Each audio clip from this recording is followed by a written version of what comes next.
Hello friends, Radhe Radhe. ये देखिए jade plant के पौधे हैं मेरे पास में। इसके काफ़ी सारे पौधे हैं।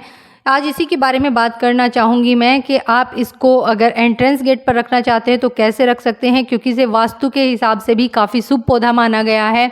बच्चों के स्टडी रूम में कैसे रख सकते हैं हम इसको, अगर घर के अंदर रखना है तब किस तरीके से इसकी केयर कर सकते हैं और कैसे रख सकते हैं, क्योंकि ये एक धूप का पौधा है, इसे हम छाँव में ग्रो नहीं कर सकते। तो हम इसे इंडोर कैसे रख सकते हैं? आप इसे इंडोर भी रख सकते हैं, लेकिन उसे रखने का भी एक तरीका है। इसे हम ग्रो कैसे कर पाएंगे, इसका फर्टिलाइज़र क्या है, इसकी मिट्टी कैसी बनानी चाहिए हमें, और इसको हम किस तरीके से प्रोपोगेट कर सकते हैं, वो सारी चीज़ें आज मैं डिस्कस करूँगी इसमें। आप बोनजाइस को कैसे बनाएंगे, टोपियारी कैसे बनाएंगे, सभी चीज़ें आज मैं बताने वाली हूँ। और इसका दिशा का भी मैं आपको बताऊँगी कि किस दिशा में आपको रखना है। तो चलिए सबसे पहले इसकी टोपियारी कैसे बनाएंगे उसको मैं बता देती हूँ, और बीच बीच में मैं आपको बताती जाऊँगी कि आप इसको किस दिशा में कैसे रख पाएंगे। तो देखिए, टोपियारी के लिए मैंने एक राउंड शेप वायर लेके उसके ऊपर मैंने 2 प्लांट को दोनों साइड लगा के इस पोट के अंदर उस पे बांध दिया था। फिर मैंने इसे ग्रो होने के लिए छोड़ दिया था। आप ब्रांच देख ही रहे हैं चारों तरफ किस तरीके से ग्रो हो रही हैं। जो थोड़ी बहुत ब्रांच पहले थी उनको मैंने पहले बांध दिया था, फिर मैंने इसको ग्रो होने दिया। इसी तरीके से आप उसे घना बना सकते हैं। फिर आपको रील ले लेनी है इस तरीके से, या कोई और सूती धागा आपके पास है वो ले लीजिए। तो मैंने एक साइड में इसके बांधा, और जो ब्रांच है इसकी, जो टहनियाँ हैं, उनको आपको हल्के हाथों से पकड़ना है और चारों तरफ धागे को लपेटते जाना है। धागे को आप ज़्यादा टाइट ना लपेटें, जिससे कि आपकी ब्रांच ख़राब ना हो। इस तरीके से थोड़ा सा ढीला ही रखें। तो ये देखिए चारों तरफ मैं इस तरीके से लपेटते हुए जा रही हूँ, और टहनियों को इस तरीके से पकड़ना है जहाँ से आपका खाली खाली एक ब्रांच दिखाई देंगी तो आपको उसी तरफ बांध लेना है। देखिए मेरा ये कंप्लीट हो गया है, और आप देख सकते हैं कितना अच्छा ये लग रहा है। पीछे से भी इसने पूरा कवर कर लिया है, और जो एक्स्ट्रा ब्रांच इसमें निकली हुई हैं उसको भी हमें कैंची से काट के निकाल देना है। जो हमारे पौधे की जो टोपियारी की शेप है उसको ख़राब कर रही हैं, उससे बाहर जा रही हैं, तो उनको आप कट करके निकाल दीजिए। और इसे घना बनाने के लिए आपको इसकी पिंचिंग करते रहना है, तभी आपकी जो टोपियारी है वो एक अच्छी शेप में आएगी, और आप इसकी पिंचिंग करते रहेंगे और देखने में भी ये खूबसूरत लगेगी। दूसरी चीज़ है बोनसाई। बोनसाई जब आप तैयार करते हैं तो छोटी ब्रांच से हमें स्टार्ट करना होता है। देखिए छोटे से पोट में लगा हुआ है, ज़्यादा गहराई नहीं है। मैं इसका एक छोटा बोनसाई तैयार कर रही हूँ, इसलिए ये इसमें लगा हुआ है। आप देख सकते हैं कुछ छोटे बोनसाई मैंने इसमें भी तैयार किए हैं, जिनका पैड मैंने अच्छे से बनाना स्टार्ट कर दिया है। तो ये सभी तरीके हम देखेंगे, लेकिन उससे पहले एक बड़ा पोट में दिखाऊंगी आपको कि इस तरीके से छोटे को आप बड़े में कैसे कन्वर्ट कर सकते हैं। सबसे पहले तो आपको छोटा पौधा ही ग्रो करना होगा। थोड़ी बड़ी ब्रांच आप ले सकते हैं, लेकिन आप ज़्यादा बड़ी ब्रांच नहीं ले सकते। तो देखिए इसकी कैनोपी आप देख सकते हैं कितनी बड़ी है, मेरे हाथों से आप अंदाज़ा लगा सकते हैं। तो ये इतनी जल्दी नहीं हुआ है, आपको पेशेंस के साथ इसे ग्रो करना है। आप ये नहीं कि जल्दबाजी में बोनसाई आपका तैयार हो जाएगा, जी नहीं। करीबन आपको 2 से 3 साल लग जाते हैं पूरा बोनसाई बनाने में। ये मेरा 4 साल का पौधा है, और ये पूरी बरगद की शेप ले चुका है। जैसे बरगद का पेड़ होता है उस तरीके से इसकी शेप हो चुकी है, क्योंकि बरगद के पेड़ के जो पत्ते होते हैं वो भी राउंड बने होते हैं, उसके पत्ते भी, और इसकी जो पत्तियां हैं छोटी छोटी वो भी राउंड शेप में ही हैं। तो आप देख सकते हैं चारों तरफ से इसकी कैनोपी काफ़ी हैवी है, और ये पूरा बरगद की शेप का प्लांट मेरा बन चुका है, लेकिन इसको बनने में 4 साल का वक्त लगा। इसकी जड़ों का आप स्ट्रक्चर देख सकते हैं। तो चलिए बात करते हैं अब इसकी मिट्टी की, कैसी मिट्टी हमें बनानी चाहिए।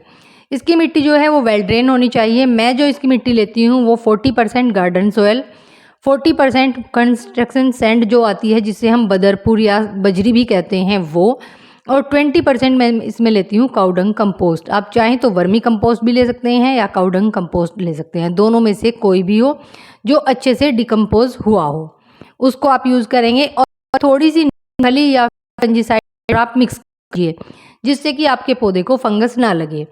छोटे बोनसाई आप छोटे से पोट में तैयार करेंगे, पोट साइज़ आप पौधे के हिसाब से रखेंगे, और जब आप बड़े पोट में लगाएंगे तो उसका ये मिक्सचर है। छोटे पोट के लिए मैं जब छोटी कटिंग आपको दिखाऊंगी ग्रो करके, उसके बारे में भी बता दूंगी आपको। तो ये इसके लिए जो सोयल मिक्सचर है वो बेस्ट है। आपको 1 साल तक कोई भी फर्टिलाइज़र देने की ज़रूरत नहीं पड़ेगी, और फिर आपका ये पौधा इस तरीके से तैयार हो जाएगा। क्योंकि इसे टाइम लगता है बनने में, इतनी जल्दी ये ग्रो नहीं होता। थोड़ा सपोर्ट दे के भी आप इसको रख सकते हैं। वायर की हेल्प से मैंने इसे नहीं बनाया है, कोई वायर मैंने इसमें यूज़ नहीं किया हुआ है। और टोपियारी इस तरीके की बनाने के लिए, ऊपर जो कैनोपी है वो बनाने के लिए इसकी आपको क्या करना है, इसकी पिंचिंग करनी है। बता दी मिट्टी मैंने ऐसे ही बनाई हुई है और सभी पौधे मेरे इसी मिट्टी अच्छे से ग्रो हुए हैं। ये काफ़ी हेल्दी पौधा है, जल्दी से ख़राब नहीं होता कि फंगस लग जाएगी या कोई भी दिक्कत होगी, ऐसा नहीं है। पानी आप इसको तभी दें जब इसकी मिट्टी आपको सूखी नज़र आए, जल्दी जल्दी वाटरिंग ना करें। तो आप ब्रांच देख सकते हैं, एक जगह से 2-2 3-3 ब्रांच इसकी निकली हुई हैं। और ये किस तरीके से निकली हैं, हमने इसके ऊपर कुछ काम किया है तभी ये ब्रांच इस तरीके से निकलती हैं। हमें करना क्या है, आप देखेंगे जो सॉफ्ट ब्रांच है और थोड़ी बड़ी हो चुकी है, उसकी 2 से 3 पत्तियां नाखून की सहायता से ऐसे निकाल देंगे, यानी कि कट कर लेंगे ऊपर से 2 से 3 पत्तियां। सॉफ्ट ब्रांच को ही आप नाखून से इस तरीके से तोड़ सकते हैं। जो हार्ड ब्रांच हो चुकी है उसको आप नाखून से नहीं तोड़ सकते, वो फिर वहीं पे लटक सी जाती है, वो आपसे नहीं ऐसे टूटेगी, उसको हमें कैंची से ही काटना होगा। तो ये देखिए इस तरीके से मैं सभी ब्रांच निकाल लूँगी। तो चलिए बात करते हैं एंट्रेंस गेट पर हम कैसे रख सकते हैं। जब आप निकलते हैं घर से, आपको अपने सीधे हाथ की तरफ इस पौधे को रखना है। अपने घर से निकलते वक्त जो दिशा आपकी सीधी पड़ती है उस तरफ आपको इसे रखना है, तो तभी ये पौधा शुभ माना जाता है एंट्रेंस गेट पर रखने के लिए। गेट में से निकलते वक्त सीधे हाथ की तरफ। अब बात करते हैं चलिए फर्टिलाइज़र की। एक टिप मैंने बता दी कि आपको रखना कैसे है एंट्रेंस गेट पे। अब बात कर लेते हैं फर्टिलाइज़र की। तो फर्टिलाइज़र जो है ये डीएपी है। डीएपी और यूरिया 2 चीज़ें हैं। यूरिया सफ़ेद रंग का आता है, आप दोनों में से एक चीज़ दे सकते हैं इसको, लेकिन इसे जल्दी जल्दी कोई भी फर्टिलाइज़र की ज़रूरत नहीं होती है। तो डीएपी के देखिए इतने से दाने मैंने लिए हैं और ये दाने मैं इस पौधे को दूंगी। यूरिया की भी यही क्वांटिटी होती है। ज़्यादा यूरिया अगर आप डाल देंगे तो आपका पौधा जल जाएगा और ख़राब हो जाएगा। कोशिश करें कि आप डीएपी ही दें। यूरिया से कई बार क्या होता है कि हम ज़्यादा मात्रा में डाल देते हैं तो पौधे ख़राब भी हो जाते हैं। तो डीएपी के ये दाने देने कैसे हैं आपको अपने गमले में, वो देख लीजिए। जड़ों में आपको नहीं डालना है, जो इसकी रूट है उससे दूरी पर आपको रखना है। थोड़ा सा आप इस तरीके से मिट्टी हटाइए, उसमें रखिए और मिट्टी को कवर कर दीजिए। फिर दूसरी जगह थोड़ा सा मिट्टी हटाइए, फिर से आप रखिए और कवर कर दीजिए। ऐसे करके आप 3 से 4 जगह गमले में इन दानों को रख दीजिए। अगर मिट्टी गीली है तो आपको पानी देने की ज़रूरत नहीं है। अगर मिट्टी सूखी है तो आप इसमें फिर वाटरिंग कर दीजिएगा।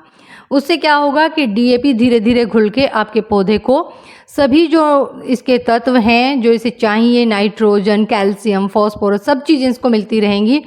कभी कभी मैं इसमें ऑर्गेनिक फर्टिलाइज़र भी डाल देती हूँ, जैसे प्याज के छिलके का पानी हुआ, केले के छिलके का पानी हुआ, वो भी मैं इसमें डाल देती हूँ।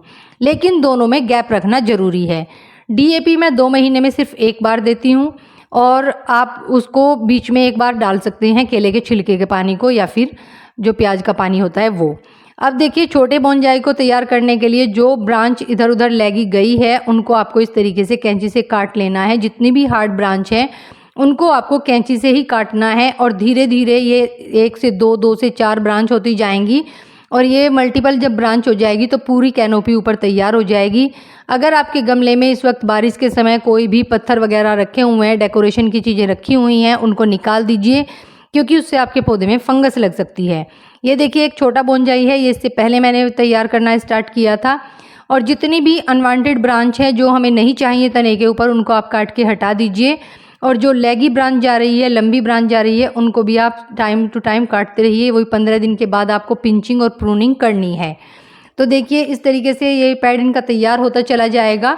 तो दोनों साइड में इसको बना रही हूँ। इसका एक बड़ा पेड़ भी मैं आपको दिखाऊंगी जो दोनों साइड में इस तरीके से ग्रो किया है। उसका जो पेड़ है वो भी काफ़ी अच्छा बन चुका है। तो आप देख सकते हैं बोनजाई को तैयार करने का ये प्रोसीजर होता है कि छोटे से हमें धीरे धीरे समय से बड़ा हो जाता है। तो अगर आपको बड़ा पेड़ ही जल्दी तैयार करना है तो इस तरीके से 5 से 6 ब्रांच लीजिए और एक साथ ग्रो कीजिए।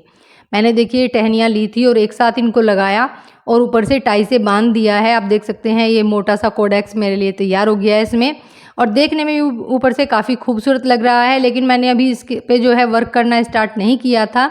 जो भी एक्स्ट्रा ब्रांच है उनको मैं कटिंग करते जाऊंगी और धीरे धीरे इसकी जो कैनोपी है वो भी एक बड़ी कैनोपी के रूप में बदल जाएगी। जहाँ से हम कट करेंगे वहाँ से 2 से 3 ब्रांच निकलेंगी। तो एक आइडिया ये भी है कि आप 5-6 कटिंग को लें और एक साथ ग्रो कर लीजिए। ये देखिए, ये दोनों तरफ इस तरीके से जो इसका पैड है वो बन चुका है और इसको मैंने एक छोटी सी बास्केट है जो काफ़ी गहरी नहीं है उसमें लगाया हुआ है। लेकिन मिट्टी पे बरसात की वजह से काई लग गई है। आपके अगर किसी पॉट में भी काई लगी है उसमें तुरंत गुड़ाई कर दीजिए, ताकि आपके पौधे की जो जड़ों को है हवा मिलती रहे, एरेशन जो है अच्छा बना रहे, उससे आपका पौधा हेल्दी रहेगा। अब बात कर लेते हैं इनको धूप में कैसे रखना है। जहाँ पे आपकी पूरे दिन की धूप आती है वहाँ पे इस पौधे को रखिए। उससे क्या होगा, पौधे की पत्तियाँ जल्दी से पीली होकर नहीं गिरेंगी। देखिए छोटी छोटी जो ब्रांच गिर जाती हैं कटिंग होते टाइम, वो भी इसमें उग गई हैं, उसमें भी जड़ें बन गई हैं। तो इसको आपको धूप में रखना है। छाया वाली जगह पर अगर रखेंगे तो इसकी पत्तियाँ गिरना स्टार्ट हो जाएंगी। इसको कम से कम 4 से 5 घंटे की धूप चाहिए अच्छी कैनोपी, अच्छा पैड बनाने के लिए और अच्छी टोपियारी ग्रो करने के लिए। आप इसे छाँव में नहीं रख सकते। अगर आपको इसे बच्चों के कमरों में रखना है तो कम से कम 2 से 3 पौधे आप ग्रो कीजिए, तभी आप इसको रख पाएंगे। तो चलिए कटिंग पहले देख लेते हैं, फिर बाकी बातें करते हैं। तो ये छोटा कप मैंने ले लिया है, छोटा सा एक पोट है, उसके अंदर मैंने garden soil, normal garden soil ली है। कोई वर्मी कंपोस्ट, कोई काउडंग कंपोस्ट मिक्स नहीं किया हुआ है। तो ये कटिंग ग्रो करने के लिए सिंपल आप गार्डन सॉइल लीजिए और जो कटिंग है उनकी पत्तियां इस तरीके से नीचे से हटाइए कम से कम 1 से 1.5 इंच तक। और फिर मैं इसके ऊपर कोई रूटिंग हार्मोन नहीं लगाऊंगी। आप चाहें तो एलोवेरा जेल लगा सकते हैं और ऐसे ही आप इसको प्लेस कर दीजिए, लगा दीजिए मिट्टी में। दूसरी कटिंग को भी मैं ऐसे ही लगाऊंगी और इसमें आप वाटरिंग करने के बाद इसे सेमी शेड में रखेंगे कम से कम 6 से 7 दिन तक। ये देखिए इस तरीके से पत्तियां हटाइए और सिंपली इसको भी आप मिट्टी में लगा दीजिए। ज़्यादा आपको ऊपर तक पत्तियां हटाने की ज़रूरत नहीं है, 1 से 1.5 इंच तक पत्तियां हटा दीजिए। देखिए 2 मेरी कटिंग इसमें ग्रो हो गई हैं। अब मैं क्या करूँगी, जो छोटी छोटी सी कटिंग थी जिनमें रूट्स बनी हुई थी उनको भी मैं इसी पॉट में रख दूँगी, ताकि बाद में मैं इन्हें बड़े पॉट में शिफ्ट कर सकूँ। तो ये 2 पौधे तैयार हो जाएंगे। इस तरीके से आप कटिंग ग्रो कर सकते हैं। तो बच्चे के रूम में रखने के लिए मैंने बताया था कि 3 पौधे आप रख लीजिए और 3 पौधे रखने के बाद में उसमें क्या होगा, 2 से 3 पौधे आप रखेंगे। आज आपने एक पौधा टेबल पे रख दिया, उससे क्या होता है कि पॉजिटिव एनर्जी ज़्यादा फैलती है। आपके बच्चों को पॉजिटिव एनर्जी की ज़रूरत होती है, तो वो काफ़ी अच्छे से अपना वर्क कर पाएंगे। तो एक पौधा आज रख दीजिए, 5-6 दिन के बाद उसे हटा दीजिए, फिर दूसरा रख दीजिए। ऐसे करके आप रखते जाइए। अगर फ्रेंड आपको जानकारी पसंद आई हो, वीडियो अगर पसंद आई हो तो प्लीज़ कमेंट करके ज़रूर बताइएगा। वीडियो को ज़्यादा से ज़्यादा लाइक करें और शेयर करें। राधे राधे।